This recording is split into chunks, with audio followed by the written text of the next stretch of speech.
ಇನ್ನು ಟೆರರ್ ಡಾಕ್ಟರ್ಗಳಿಗೆ ಉಗ್ರ ಉಮರ್ರೇ ಲೀಡರ್. 2021ರಿಂದ ಪಕ್ಕಾ ಪ್ಲಾನ್ ಮಾಡ್ತಾ ಇದ್ದ ಉಮರ್. 5 ವರ್ಷಗಳ ಪ್ಲಾನಿಂಗ್ ಇದು. ಉಗ್ರರಾದ ಮುಜಾಮಿಲ್, ಆದಿಲ್ ಜೊತೆ ಉಮರ್ಗೆ ನಂಟಿತ್ತು.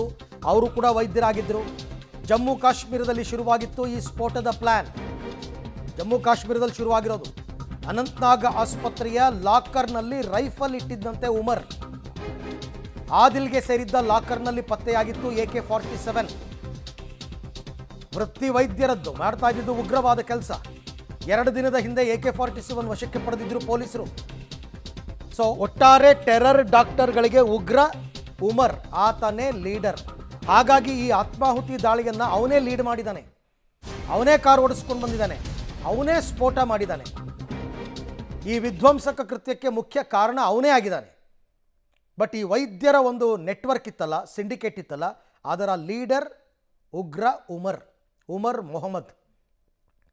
ಸೊ ಇವರ ಪ್ಲ್ಯಾನ್, ಇವ್ರ ಮೇಲ್ನೋಟಕ್ಕೆ ಓದಿರೋದೆಲ್ಲ ಮೆಡಿಕಲ್ ಓದಿದ್ದಾರೆ, ಡಾಕ್ಟ್ರಾಗಿ ಕೆಲಸ ಮಾಡ್ತಾ ಇದ್ದಾರೆ, ಫೈನ್. ಬಟ್ ಮೂಲಭೂತವಾದಿಗಳಾಗಿರ್ತಕ್ಕಂಥ ಇವರು ಸ್ಫೋಟದ ಪ್ಲ್ಯಾನನ್ನು ಈಗಿಂದಲ್ಲ, 2021ರಿಂದಲೂ ಕೂಡ ಮಾಡ್ಕೊಂಡು ಬಂದಿದ್ದಾರೆ. ಈ ಬಗ್ಗೆ ಮತ್ತಷ್ಟು ಮಾಹಿತಿ ನನ್ನ ಕೊಲೀಗ್ ಶಬೀರ್ ಅವರಿಂದ ಪಡ್ಕೊಳ್ಳೋಣ. ಶಬೀರ್, ಈಗ ಈ ಡೆವಿಲ್ ಡಾಕ್ಟರ್ಸ್ ಇದಾರಲ್ಲ, ಒಂದಷ್ಟು ಜನ ಡಾಕ್ಟರ್ಗಳ ಹೆಸರುಗಳು ಕೇಳಿ ಬರ್ತಾ ಇದೆಯಲ್ಲ, ಈ ಇಡೀ ಟೀಮನ್ನು ಲೀಡ್ ಮಾಡ್ತಾ ಇದ್ದಿದ್ದೇ ಉಮರ್ ಅಂತ ಹೇಳ್ತಾರೆ. 2021ರಿಂದನೂ ಕೂಡ ಆಕ್ಟಿವೇಟ್ ಆಗಿತ್ತಾ ಈ ಟೀಮ್ ಹಾಗಾದ್ರೆ ಅಂತ? ಹೌದು, ಇವರೊಂದು ರೀತಿ ಸ್ಲೀಪರ್ ಸೆಲ್ಗಳ ರೀತಿಯಲ್ಲಿ ಕೆಲಸವನ್ನ ಮಾಡ್ತಾ ಇದ್ರು. ಮತ್ತೆ ಭಾರತದಲ್ಲಿ ಭಯೋತ್ಪಾದನೆಯನ್ನ ಹೆಚ್ಚು ಮಾಡುವಂಥದ್ದು ಮತ್ತೆ ಈ ಸಂಘಟನೆಗೆ ಇನ್ನಷ್ಟು ಜನರನ್ನ ಸೇರ್ಪಡೆ ಮಾಡ್ಕೊಳ್ಳುವಂಥದ್ದು ಇವರ ಟಾರ್ಗೆಟ್ ಆಗಿತ್ತು. ಹೀಗಾಗಿ ಮೆಡಿಕಲ್ ಕಾಲೇಜಿನಲ್ಲಿ ಕೆಲಸವನ್ನ ಮಾಡ್ತಿರುವಂಥ ಹೊತ್ತಲ್ಲೇ ಬರುವಂಥ ವಿದ್ಯಾರ್ಥಿಗಳನ್ನ ಕೂಡ ಬ್ರೈನ್ ವಾಶ್ ಮಾಡಿ ತಮ್ಮ ಸಂಘಟನೆಗೆ ಸೇರಿಸ್ಕೊಳ್ಳುವಂಥದ್ದು ಅಥವಾ ತಮ್ಮ ಜೊತೆಗೆ ಬೇರೆ ಬೇರೆ ಕೆಲಸಗಳಿಗೆ ನಿಯೋಜನೆ ಮಾಡ್ಕೊಳ್ಳುವಂಥ ಕೆಲಸವನ್ನ ಮಾಡ್ತಾ ಇದ್ರು. ಮತ್ತೆ ಇದೇ ಸರ್ಕಲ್ ಅಲ್ಲಿ ಲೈಕ್ ಮೈಂಡೆಡ್ ವೈದ್ಯರು ಏನು ಬರ್ತಾ ಇದ್ರು, ಅವರನ್ನು ಕೂಡ ತಮ್ಮ ಸಂಘಟನೆಗೆ ಜಾಯಿನ್ ಮಾಡ್ಕೊಳ್ಳುವಂಥ ಕೆಲಸವನ್ನ ಕೂಡ ಮಾಡ್ತಾ ಇದ್ರು. ಇಡೀ ಪ್ರಕರಣವನ್ನು ಗಮನಿಸಿದಂಥ ಸಂದರ್ಭದಲ್ಲಿ ಉಮರ್ ಏನಿದ್ದಾನೆ, ಈತ ಇಡೀ ತಂಡದ ನೇತೃತ್ವವನ್ನು ವಹಿಸಿಕೊಂಡಿದ್ದ ಮತ್ತೆ ಎಲ್ಲರ ಜೊತೆಗೂ ಕೂಡ ನಿರಂತರವಾಗಿ ಸಂಪರ್ಕ ಹೊಂದಿದ್ದ ಅನ್ನುವಂಥದ್ದು ಕೂಡ ಈಗ ಗೊತ್ತಾಗ್ತಾ ಇರುವಂಥದ್ದು. ನೋಡಿ, ಕಾಶ್ಮೀರದಿಂದ ಶುರುವಾಗುತ್ತೆ, ಶ್ರೀನಗರದಲ್ಲಿ ಆದಿಲ್ ಅಹಮದ್ ಅನ್ನುವಂಥ ವೈದ್ಯನ ಬಂಧನ ಆಗುತ್ತೆ. ಅಲ್ಲಿಂದ ಶುರುವಾದಂಥ ಬಂಧನ ದೆಹಲಿಯ ಬ್ಲಾಸ್ಟ್ವರೆಗೂ ಕೂಡ ಬಂದು ನಿಂತ್ಕೊಂಡಿರುವಂಥದ್ದು. ಬ್ಯಾಕ್ ಟು ಬ್ಯಾಕ್ ವೈದ್ಯರ ಬಂಧನ ಬೇರೆ ಬೇರೆ ರಾಜ್ಯಗಳಲ್ಲಿ ಆಗಲಿಕ್ಕೆ ಶುರುವಾಗುತ್ತೆ.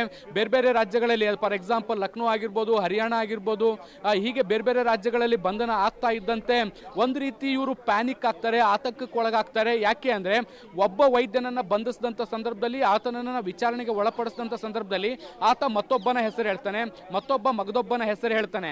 ಇದೇ ರೀತಿ ಇವರ ನೆಟ್ವರ್ಕ್ ಏನಿದೆ ಅದು ಎಸ್ಟಾಬ್ಲಿಷ್ ಆಗ್ತಾ ಹೋಗಿರುವಂಥದ್ದು ಮತ್ತೆ ಅದು ರಿವೀಲ್ ಕೂಡ ಆಗ್ತಾ ಹೋಗುತ್ತೆ. ಸೊ ಮುಂದೊಂದು ದಿನ ಉಮರ್ ಕೂಡ ಸಿಕ್ಕಿ ಹಾಕಿಕೊಳ್ಳುವಂಥ ಸಾಧ್ಯತೆಗಳು ಕೂಡ ಇತ್ತು. ಯಾಕೆ ಅಂದ್ರೆ ಅದು ಫರೀದಾಬಾದ್ ವರೆಗೂ ಕೂಡ ಬಂದು ತಲುಪಿತ್ತು, ಲಕ್ನೋದಲ್ಲೂ ಕೂಡ ಬಂಧನಗಳಾಗಿತ್ತು. ಮುಂದೊಂದು ದಿನ ತಾನೂ ಕೂಡ ಬಂಧನಕ್ಕೊಳಗಾಗಬಹುದು ಅನ್ನುವಂಥ ಆತಂಕ ಉಮರ್ಗಿತ್ತು ಅಂತ ಅನಿಸುತ್ತೆ.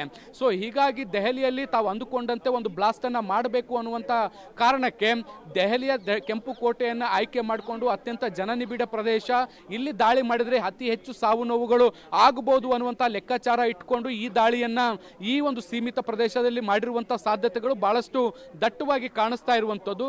ಸೊ ಇಡೀ ಚಿತ್ರಣವನ್ನ ಅಥವಾ ಇಡೀ ಪ್ರಕರಣವನ್ನ ನಾವು ಒಮ್ಮೆ ಅಧ್ಯಯನ ಮಾಡಿದಂಥ ಸಂದರ್ಭದಲ್ಲಿ ಇದರಲ್ಲಿ ವೈದ್ಯ ಉಮರ್ ಏನಿದ್ದಾನೆ ಅಥವಾ ಭಯೋತ್ಪಾದಕ ಉಮರ್ ಏನಿದ್ದಾನೆ, ಆತ ಮೇಜರ್ ರೋಲ್ ಅನ್ನ ಪ್ಲೇ ಮಾಡ್ತಾನೆ ಅನ್ನುವಂಥದ್ದು ಬಹಳ ಸ್ಪಷ್ಟವಾಗಿ ಗೊತ್ತಾಗ್ತಾ ಇದೆ. ಅರವಿಂದ್.